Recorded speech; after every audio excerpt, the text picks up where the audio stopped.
Në historinë shqiptare, institucionet fetare islame nuk kanë qenë vetëm hapësira të praktikimit të besimit, por edhe qendra të rëndësishme të jetës shoqërore, arsimore dhe kombëtare. Një rol të veçantë në këtë drejtim kanë pasur vakëfet, të cilat për shekuj me radhë kanë shërbyer si mekanizma të organizimit dhe zhvillimit të komunitetit. Përmes tyre janë ndërtuar xhami, medrese, biblioteka, shkolla dhe objekte bamirësie, që jo vetëm kanë përmbushur nevojat fetare, sociale, por kanë ndihmuar edhe në ruajtjen e identitetit dhe vetdijes kombëtare të shqiptarëve. Në Kosovë, vakëfet dhe medreset kanë qenë shpeshherë ndër institucionet e rralla që kanë mbajtur gjallë traditën e dijes, arsimit dhe kulturës në periudha të vështira historike.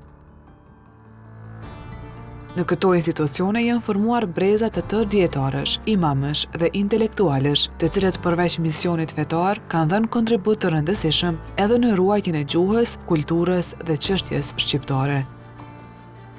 Me ardhjen e perandorisë osmane në hapësirat shqiptare, krijohen rrethanat e reja shoqërore dhe politike.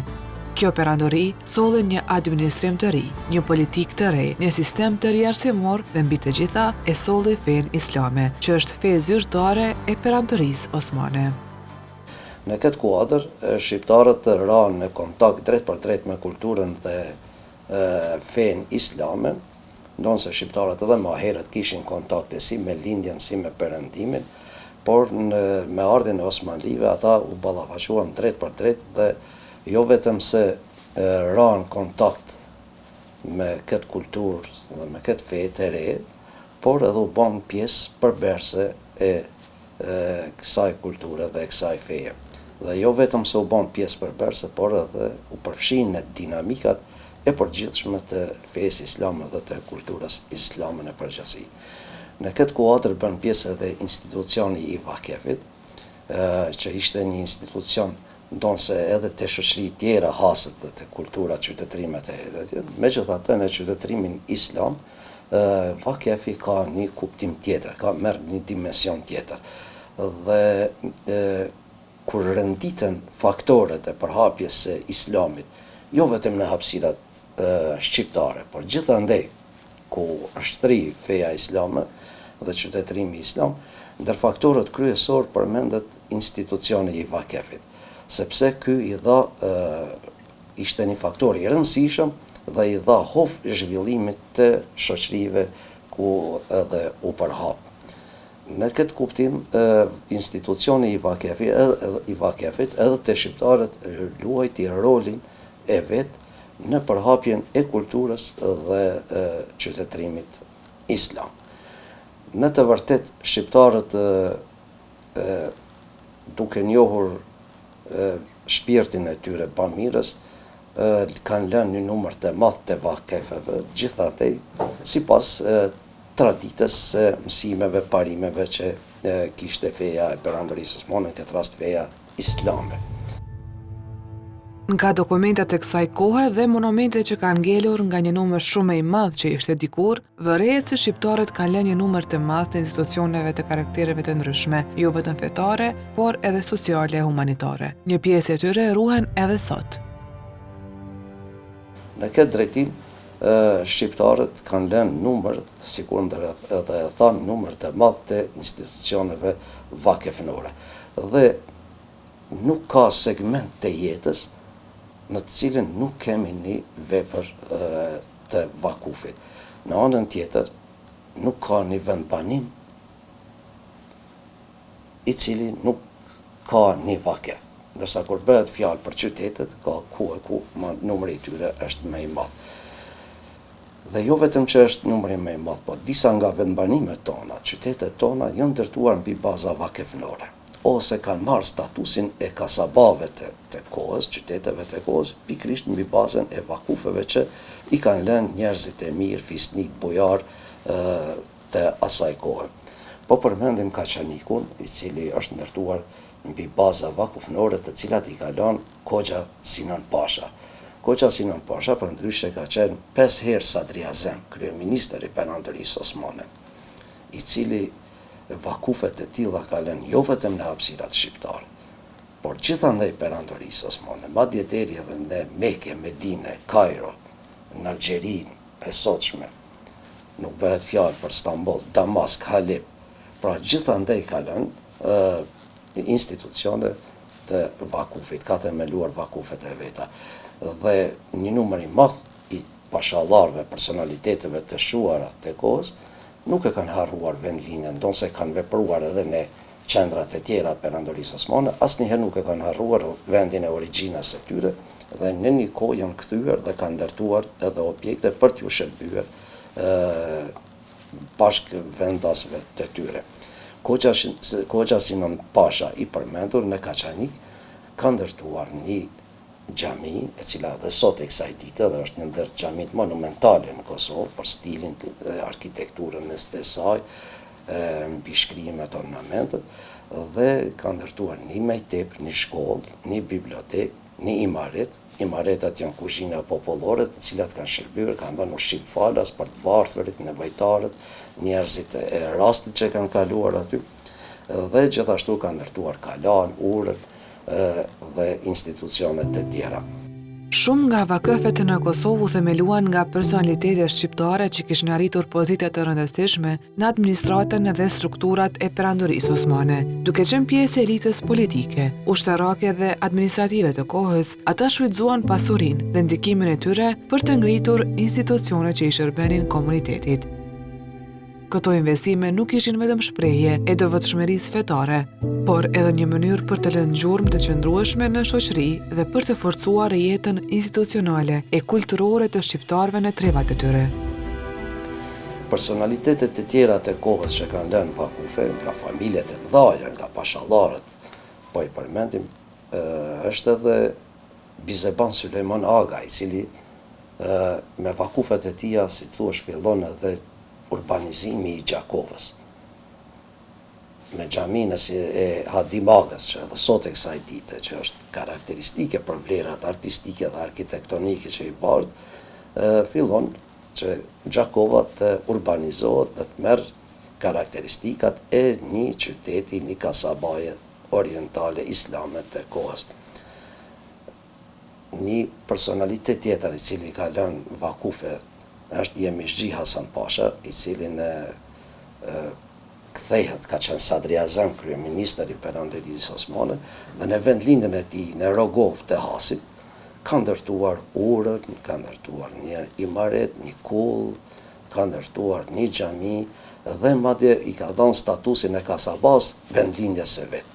Sikundër që edhe Kuklibegu, i famshëm, që ka lënë shumë vakufe, dhe ai vendlindjes së tij Zinovës i ka dhënë statusin e kasabas pikrisht në saj të vakufeve që i ka ndërtuar sarajin, bibliotekën, xhamin, mejtepin, namazgjahin, që edhe sot e kësaj dite gjurmë të namazgjahit të Kuklibegut gjenden dhe ruhen renojat, ndonse jo në formën e më të mirë të mundshme të tij. Pavarësisht prej këtyre, disa nga këto qytete sot e kësaj dite vazhdojnë të jetojnë, të janë funksional, po disa prej tyre nuk e kanë ruajt primatin që u kanë dhënë pikrisht të bijtë atyre, siç është Rogova dhe Zinova, të cilat nuk e kanë ruajt këtë status si kasaba. Vakëfe nuk kanë lënë vetëm pashallarët dhe personalitetet e njohura të kohës, por edhe shumë familje të mëdha shqiptare, të cilat përmes pasurisë dhe ndikimit të tyre kanë kontribuar në ndërtimin dhe mirëmbajtjen e institucioneve fetare e arsimore. Janë familjet e mëdha fisnike të shqiptare, siç janë Mahmud Begollajt e Pes, Dugaxhinat, gjithashtu Kryezit e Gjakovës, Rrollajt e Prizrenit, Gjinollajt e Prishtinës, të cilët i kanë dhënë hov zhvillimit kulturor, përveç se politik, kulturor dhe fetar dhe ekonomik të qyteteve ku ata kanë jetuar dhe vepruar. Ti marrim Rrollajt e Prizrenit, një familje e cila ka qeverisë 150 vjet me Prizrenin, ka ndërtuar një ser objektesh kulturore dhe fetare në Prizren dhe në rrethinën e tij. Mahmud Pash Rrolla, Emin vllai i tij, Emin Pash Rrolla, Said Pash Rrolla, të tre vllazët, të cilët kanë lënë vakufe disa prej tyre që gjenden edhe sot e kësaj dite. Ata kanë themeluar, Mahmud Pasha dhe Emin Pasha kanë themeluar dhe medreset e tyre, mbi baza vakufi, sepse ta bën një shpjegim këtu, të gjitha medreset në kohën e perandorisë osmane kanë vepruar mbi baza vakufi. Ato nuk i ka kontrolluar shteti, ka kontrolluar vakufat e tyre, të hyrat e tyre, por jo edhe sistemin, organizimin, shpjegimin, lëndëve të fesë. Ato kanë qenë, si thua, të pavarura dhe janë vendosur nga vakuflensi edhe nga profesori Myderrizi që ka dhënë mësime në ato medrese. Pra, Emin Pasha dhe Mahmud Pasha, përveç objekteve që kanë ndërtuar xhami, Sahat Kullën në Prizren dhe në Mamush, kanë ndërtuar edhe 2 medrese të cilat kanë funksionuar deri vitin 1912, kur largohet perandoria osmane dhe Kosova bjerë në pushtimin serb. Gjinollat e Prishtinës, në fakt që kanë qeverisë edhe me Gjilonin edhe me Vushtrrinë, në këto qytete kanë dhënë një kontribut të jashtëzakonshëm me vakufat e tyre, me ndërtimet që i kanë bërë ata.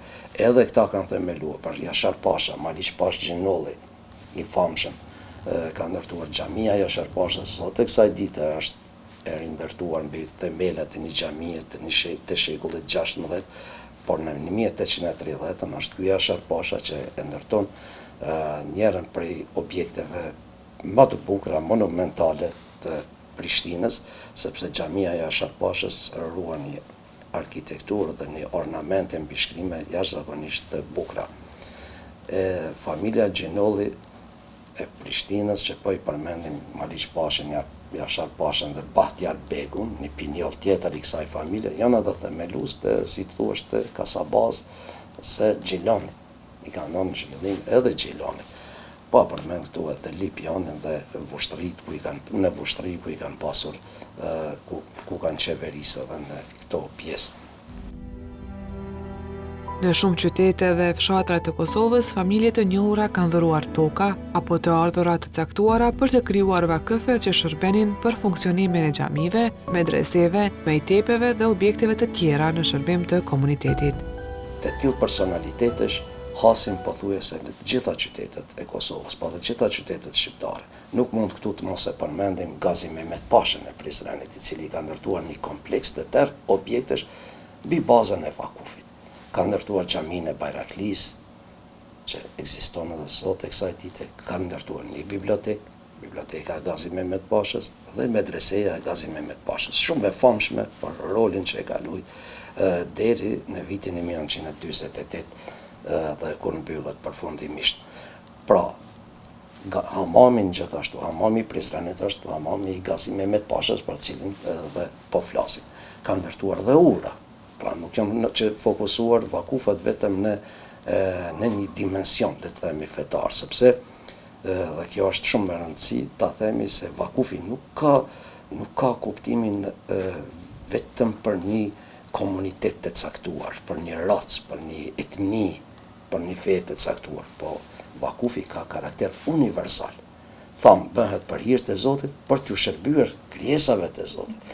Dhe në këtë kuadër hynë të gjithë njerëzit pa dallim, etnie, feje dhe të tjera, dhe hynë edhe kafshët, sepse në një vakuf, në një qesme, kur rrjedh ujë, pinë ujë edhe kafshët, pra dhe insektet dhe të tjerë, krijesat e tjera. Pra, ka kuptim të përgjithshëm dhe universal. Dhe kur i shikojmë dokumentat e kohës, vërejmë për shembull se vakufe kanë lënë edhe për komunitetet të tjera, jo islame. Mehmet Pasha i Kaçanikut ka ndërtuar çezme për komunitetin krishter, që e përmendëm. Ose kemi zonja në Berat atje, të cilat kanë lënë vakufe për ndërtimin e çezmave për mahallet e bashkëvendësve të tyre, të cilët i përkisnin komunitetit katolik. Dhe rastet e tilla ka sa të duash. Gjithashtu ta theksojmë se këtu nuk kanë lënë vetëm pashallarët ose vetëm meshkujt vakufe, por kemi rastet e tjera, ndonse nuk ma pak janë lumtuar këto, që zonjat të shquara, bamirëse, kanë lënë vakufe, duke filluar prej xhamive e deri te libra, dorëshkrime, dhe vakufet e tjera. Në Tetov, për shembull, kemi një xhamin e larme, që është monument, i rrodh, e kanë lënë 2 motra vakuf, Hurshidja dhe Mensurja, dhe të cilën pastaj xhami, pas disa shekujve, e dekoron Abdurrahman Pasha i Tetovës. Dhe rastet e tilla të lënies së xhamive, në Pej për shembull kemi Gjylfe Hatun Xhamia, sot e kësaj dite është. Pra, e kalon një le të themi, e Duka Gjinazve. Dhe rastet e tjera. Në kuadër të vakëfeve funksiononte edhe një pjesë e rëndësishme e sistemit arsimor të kohës, siç ishin mejtepet dhe medreset. Mejtepet shërbenin si shkolla fillore, ndërsa medreset përfaqësonin një nivel më të avancuar të arsimit, ku përgatiteshin imam, dietar dhe kuadrot arsimuara që më pas shërbenin në jetën arsimore, fetare dhe shoqërore të komunitetit. Këto institucione arsimore të mbështetura nga vakëfet luajtën një rol të rëndësishëm në përhapjen e dijes dhe formimin e brezave të rinj, duke u bërë për shumë kohë qendra të rëndësishme të arsimit dhe kulturës në shoqërinë shqiptare. Sistemi i arsimit osman është ndërtuar mbi bazën e sistemit të arsimit botës arabe, të arabëve të asaj kohe, bëhet fjalë. Dhe sipas atij sistemi ka hyrë edhe tek ne, dhe në gjatë perandorisë osmane janë hapur një serë shkollash të niveleve të ndryshme. Por kur flasim për shkollat dhe sistemin arsimor kuadër perandorisë osmane, duhet kemi parasysh se për cilën periudhë po flasim. Nga që prej kontakteve të para, medreseve, mejtepeve të para, për shembull po e marrim Kosovën si shembull, mejtepi i parë i dokumentuar, shkollë fillore që quhet mejtepi, është i vitit 1513 në Prizren, të cilin e ka themeluar Suzi Çelebiu. Gjithmonë mbi bazën e vakufit për cilën biseduam më herët. Suzi Çelebiu, përveç mejtepit, ka themeluar dhe biblioteke. Dhe në Kosovë e dokumentuar është, pra se edhe biblioteka, edhe shkolla e parë, pavarësisht se në shkollë në një gjuhë të kohës, dhe shkolla dhe biblioteka e parë janë të vitit 1513 në Prizren, të cilat i ka themeluar Suzi Çelebiu. Desha të them që duhet të flasim, të dim për cilën periudhë po flasim për sa i përket sistemit arsimor, sepse mejtepet dhe medreset e kanë ruajtur kontinuitetin e tyre deri në shkurën e perandorisë osmane. Prej 1513-s në Kosovë, ose në troje tjera shqiptare më herët kemi, po në Kosovë prej 1513-s deri kur ka shkuar perandoria osmane, mejtepet dhe medreset e kanë ruajtur vazhdimsinë e tyre. Ndonse në pas tanzimatit, atyre që njihen si reforma, në perandorinë osmane në 1839 kur bëhen reformat, atëherë paraqiten edhe nivelet e tjera të shkollave që janë publike, po janë shtetërore, ndërsa medreset dhe mejtepet janë shkolla private. Sa thamë, shteti nuk i ka kontrolluar, ndërsa këto publike, edhe tekstet edhe mësimdhënësit edhe të tjerat i ka kontrolluar dhe i ka emëruar qeveria osmane. Pra, na po flasim për mejtepet dhe medreset, me sa kuptova pyetjen e juaj. Pra, jo dhe për nivelet e tjera të shkollave, siç janë shkollat gjimnazet e Rushdie, Idadie, shkollat normale Darul Malimin, të cilat kanë qenë shkolla publike, moderne, shtetërore. Po flasim për shkollat e tipit klasik, privat që janë mejtepet dhe medreset.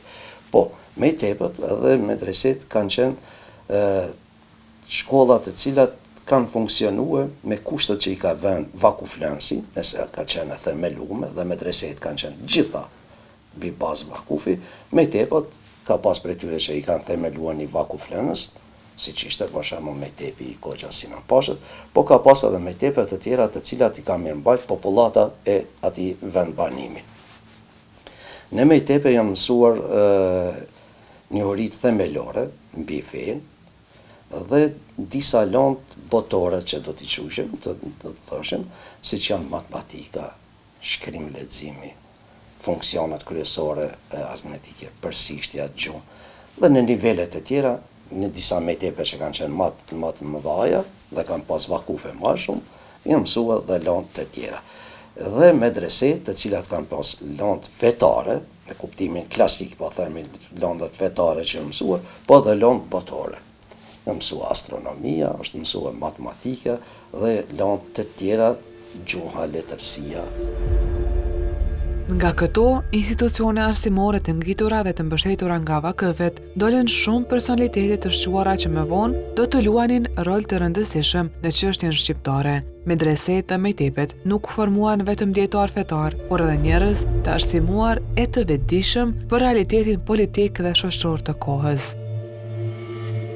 Prej medreseve ka dalë një numër i madh i kuadrave të cilat kanë shkruar edhe në gjuhën shqipe, pa çka se me alfabet arab. Pra, është zhvilluar një letërsi e veçantë, letërsia Alamiado, që quhet letërsia Bejtegjive, ku është krijuar një letërsi, pra le të themi e veçantë, jo vetëm fetare, por edhe sociale, moralizuese e tjera. Dhe në këto shkolla ligjerimi është bërë në gjuhën shqipe. Por shqipja s'ka qenë gjuhë e veçantë. Nuk është mësua si gjuhë e veçantë. Besoj se dallimi është i qartë, pra gjuha shqipe është mësuar si gjuhë, është ligjeruar si gjuhë, ka shërbyer si gjuhë e ligjerimit, sepse fëmijët në një fshat atje të thellë të hapësirë trevave tona nga vjem natë, as s'është folë kur turqishtja, as nuk flitet sot e kësaj dite. Por fëmijët kanë mësuar në mektep. Atë shtrohet pyetja në çfarë gjuhë mësuesi do t'i ketë mësuar ata, ose do t'i ketë shpjeguar lëndat. Pra, me një fjalë, shqipja ka shërbyer si gjuhë e ligjerimit, por si lëndë të veçantë, le të themi, a ka pas lëndë të gjuhës shqipe? Nuk ka pas pra lëndë, për shkak të rrethonave dhe të kohës, sepse e dim edhe alfabet banë shumë kemi bërë, gjuha shqipe e ka banë, alfabetin e unifikuar e kemi fjalën në 1908 dhe rrethonat e tjera politike dhe shoqërore. Sidoqoftë në këto shkolla, në medreset, me qenë se pyetja ishte drejt për drejt, kanë dalë personalitetet të shquara kombëtare, të cilët janë po bartës televizjeve kombëtare, përkrahas televizjeve kombëtare dhe aktivistë të çështjes kombëtare. Tu është tepër të përmendet Haxhi Ymer Prizreni, i cili ka qenë profesor në medrese, Halim Efendi Gjergjizi, gjithashtu antar i Lidhjes Prizrenit, antar i Lidhjes Pejës, gjithashtu profesorat të medreseve. Dhe një varg i tërë i personaliteteve tona kombëtare që kanë dalë pikërisht nga këto shkolla. Në këto institucione u formuan mbretët e tërë nxënësish që përveç dijes fetare u edukuan edhe me ndjenjen e përgjegjësisë ndaj shoqërisë dhe popullit të tyre. Shumë prej tyre që dolën nga këto shkolla, më vonë u bën pjesë e përpjekjeve për ruajtjen e identitetit, gjuhës dhe të drejtave të shqiptarëve. A ishte pikërisht ky edukim që ndikojnë që këto institucione të shndroheshin jo vetëm në qendra të dijes, por edhe në vatra ku u mbajt gjallë vetdia dhe dashuria për atë dheun. Edhe myderrizat, profesorat, edhe nxënësit, edhe ata që kanë qenë vakuflens, ata që i kanë mirë mbajtë, i kanë majtë, i kanë menaxhuar këto institucione, të gjithë kanë qenë shqiptarë. Dhe të gjitha këto institucione kanë qenë në shërbim të popullatës dhe të interesave të popullatës. Prandaj fati i medreseve është i ngjashëm me fatin e popullatës në për fatet e cilët ka kaluar dhe popullata e jonë. Dhe mendoj dhe them me bindje se në këto shkolla, përveç se dijes që është marrë, që është zhvillua aty, kanë shërbyer edhe si qerdhet dhe dashurisë edhe të çështjes kombëtare, ku edhe i përmendëm këto personalitete, Rystem Shportën, Aki Efendi Sërmaxhen, Mullaj Idris Gjilanin, edhe shumë të tjerë që më pastaj i kemi në krye televizjeve kombëtare. Në shumë qytete të Kosovës kanë funksionuar medrese që shërbenin si qendra të rëndësishme të arsimit dhe formimit intelektual. Sa ka qenë në të vërtetë numri i medreseve në Kosovë gjatë periudhave të ndryshme historike? Numri i tyre ka qenë i madh dhe ka pasur në Vushtri, që është medreseja e Isa Begut më e vjetra, Pej 2 medrese, Gjakov 2 medrese, Prizreni 4 medrese i ka pas, ma vonë Gjelani, Ferizaj, Prishtina i ka pas 2 medrese, dhe këto në 48-ën mbyllën përfundimisht si medrese tradicionale, të cilat kanë vepruar për një kohë gjatë. Dhe fakti që këto medrese kanë vepruar pa ndarë, le të themi për një periudhë me disa shekullore, tregon për suksesin që e kanë pasur dhe nevoja e popullatës për marrë dije në këto institucione. Pjesë e rëndësishme e vakëfeve kanë qenë edhe bibliotekat, të cilat përbënin qendra të ruajtjes dhe përhapjes së dijes. Në këto biblioteka ruheshin libra të shumtë dhe dëshkrime të vjetra që trajtonin fusha të ndryshme. Mesin e institucioneve që janë themeluar vakuf, mbi bazën e vakufit janë edhe bibliotekat. U tha, më e vjetra është e Prizrenit, cilën e ka themeluar 1513, është legalizuar Suzi Çelebiu, ka qenë poet ky, dhe në Prizren edhe Gazi Mehmet Pasha 1537 ka themeluar bibliotekën e vetë. Në Pej kemi pas një medreseja atik, biblioteka Atikës, që ka qenë bibliotekë karakteristike edhe për nga arkitektura asaj, por që s'është rujt. Në xhamin e Hadumagës në Gjakov është biblioteka, është djek në 1912-13, është djek në 1999, luftën e fundit bashku me gjithë xhamin, është djek edhe biblioteka. Dhe me to kanë humbë edhe një numër i madh i dorëshkrime veprave në gjuhën orientale dhe në gjuhën shqipe me alfabet arab, të autorëve vendor, pra që i përmendëm aty në Bejtegjive, Alamjadisteve. Po e marrim një shembull, në 200 dorëshkrime, 1951, pa mundësi për t'ju gjetë vend këtu dhe për të siguruar mjete, për t'i blerë ato dorëshkrime, nga Peja kanë kaluar në Bibliotekën e Akademisë në Beograd. Dhe sot e kësaj dite ruhen atje dorëshkrime me vepra të autorëve shqiptar. Kukli Begu gjithashtu ka themeluar një bibliotekë të vetë, Said Pasha i Prizrenit është i pari i cili e ka themeluar bibliotekën publike. Përderisa këto kanë qenë bibliotekat xhamive, të mektepeve, të medreseve, Said Pasha në Prizren e themelon edhe një bibliotekë publike për nevojat e qytetarëve të saj. Në këto biblioteka janë ruajtur numër i madh i veprave të dorëshkruara, të cilat si kopje, si dorëshkrim, sepse në perandorinë osmane shtypshkronja janë shumë vonë, 1726. Por kjo vonesë e shtypshkronjës ka mundësuar që të kopjohen veprat dorë mas dore. Dhe sot kemi një numër të madh të dorëshkrimeve që ruhen gjithandaj, që janë kopjuar këtu te na, po që ruhen gjithandaj në bibliotekat botërore e kon fjalën. Madje më shumë ruhen nëpër botë dorëshkrime që janë kopjuar këtu te na sesa në vendin tonë. Dhe këto dorëshkrime janë lënë vakuf. Për shembull, në arkivin e Kosovës është një dorëshkrim që 2 vajzat, Hatixha dhe Afifja, e kanë lënë vakuf për shpirt babës vet një dorëshkrim. Dhe sot e kësaj dite ai dorëshkrimi ruhet. Pra kemi një numër të madh të dorëshkrimeve të lëna vakuf që ruhen nëpër biblioteka të themeluara si vakuf. Si përfundim, le të themi se shqiptarët në përgjithësi dhe historikisht kanë qenë bamirës, solidar, kanë ndërtuar vepra bamirësie, institucione, karakterit bamirës, fetar, jo vetëm vendet e tyre, por gjithandaj nëpër botë edhe disa prej tyre ruhen edhe sot e kësaj dite. Pra, vakëfet në Kosovë nuk kanë qenë thjesht institucione fetare, por shtylla të rëndësishme të jetës arsimore, kulturore dhe kombëtare. Përmes ndërtimit të xhamive, medreseve, mektepeve dhe bibliotekave, personalitete, familje të mëdha dhe figura të shuara shqiptare kontribuan në ruajtjen e dijes, edukimin e brezave dhe forcimin e identitetit kombëtar.